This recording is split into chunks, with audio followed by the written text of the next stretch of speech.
This is the third and last part of my testimony about fighting lust, pornography, and masturbation. And as I've stated previously, please take your time to review all those strategies that I'm going to speak about, and pray the Lord that you should also apply them in your life. All glory be unto God. Amen. The other thing I understood also is that not all things that seem pleasant to the body is actually good for me. And this is seen in the story of a young man devoid of understanding and moral sense. If you read in the book of Proverbs, chapter 7, verse 8 to 27, for there was a young man devoid of understanding. He was passing along the street near a corner of a woman who had the appearance of a harlot. And that woman, she came to him with a loud and because she was like with an attire of a harlot and a crafty heart. She was loud and rebellious. Her feet will not stay at home, and you will notice as well, this is something I noticed. For example, my eyes will look at woman number one, and then will look at woman number two, for example, and look at there. It's like that desire, if you think about it deeply, it's never satisfied.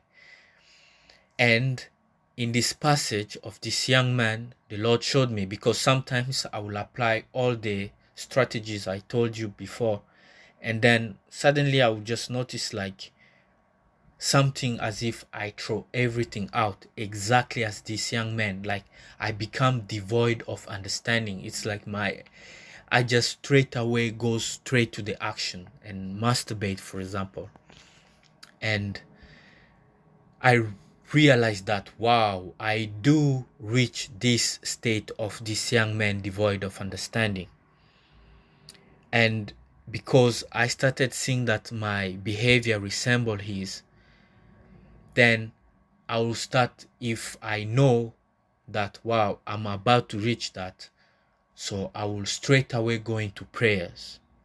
And I will tell myself that whatever things I think is good for my body does not necessarily mean it is good for my body. So I understood that I had another problem, which is I have to embrace Jesus Christ in my inner man.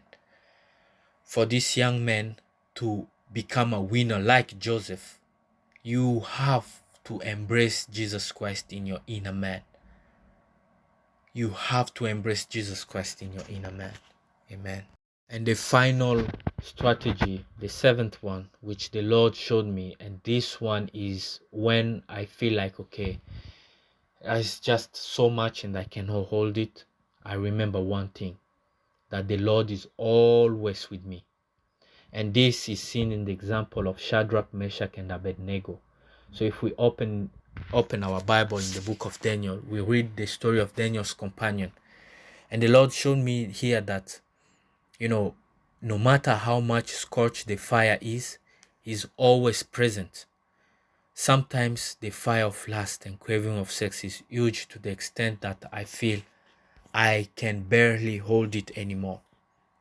But then I take comfort. This is things that comforts me in those moments, that I know Jesus Christ is with me, exactly as He was with Shadrach, Meshach, and Abednego. And this is often my last strategy when I feel like, okay, I cannot take it anymore. But I say, Jesus Christ is here with me. Jesus Christ is here with me.